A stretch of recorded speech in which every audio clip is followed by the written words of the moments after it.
পদ্মা সেতু চালু এবং তেলের দামের সাথে ভাড়া বাড়ায় দক্ষিণে নৌপথে যাত্রী সংকট চরমে। বন্ধের পথে বরিশাল ঢাকা সহ বিভিন্ন রুটে লঞ্চ চলাচল।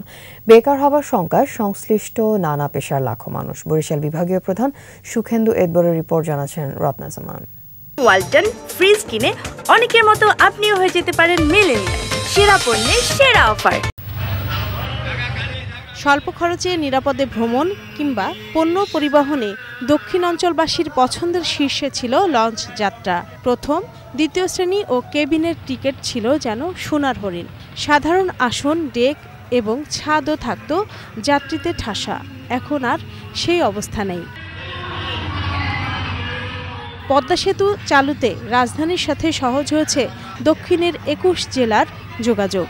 সড়ক পথে ৫ ঘন্টারও কম সময়ে ঢাকা বরিশাল আসতে যেতে পারছেন যাত্রীরা। অন্যদিকে তেলের দামের সাথে লঞ্চের ভাড়া বাড়ায় যাত্রীর অভাবে স্থবিরতার মুখে নৌপথ।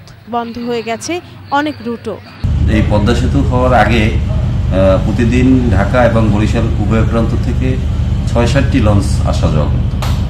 এখন সেখানে মালিকপক্ষ রোটেশন প্রথা করে ২টি লঞ্চ করে চালায়, তাও বেহাল অবস্থা। এতে কতদিন মালিকের লঞ্চ দিয়ে চালাবে এবং আমরা যারা নিম্ন আয় আছি কতদিন চাকরি আমাদের থাকবে, সেটা নিয়ে আমরা চিন্তিত আছি। তবে বিলাসবহুল ও আরামদায়ক লঞ্চগুলো কিছু যাত্রীর কাছে এখনো জনপ্রিয়। পদ্মা সেতু হওয়ার পর লঞ্চ চলে ২টা এবং বেসিকিনা কম, প্যাসেঞ্জারও কম আসে, গাড়িতে যায় এবং লঞ্চের প্যাসেঞ্জার কমে, আমাকে বেসিকিনা কমায়। পদ্মা সেতু হওয়ার পরে আমাদের দক্ষিণ অঞ্চলের ২১টি জেলার মানুষের ভাগ্য উন্নয়ন হচ্ছে, কিন্তু লঞ্চ ব্যবসায়িক ব্যবসার ধস নামছে।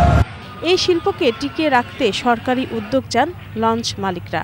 আমাদের এই তেলের দামে সাবসিডি দেয় এবং আমাদের যাবতীয় ভ্যাট ট্যাক্স ইত্যাদি ক্ষেত্রে সাবসিডি দেয়। আমরা পুনরায় আগের মতো লঞ্চের ব্যবসা করতে পারবো ইনশাল্লাহ। তেলের দাম না কমলে পরিস্থিতির উন্নতি হবে না বলে জানান সংশ্লিষ্টরা। রত্না জামান, ২১শে টেলিভিশন। ওয়ালটন ফ্রিজ কিনে অনেকের মতো আপনিও হয়ে যেতে পারেন মিলেনিয়াল। সেরা পণ্যের সেরা অফার।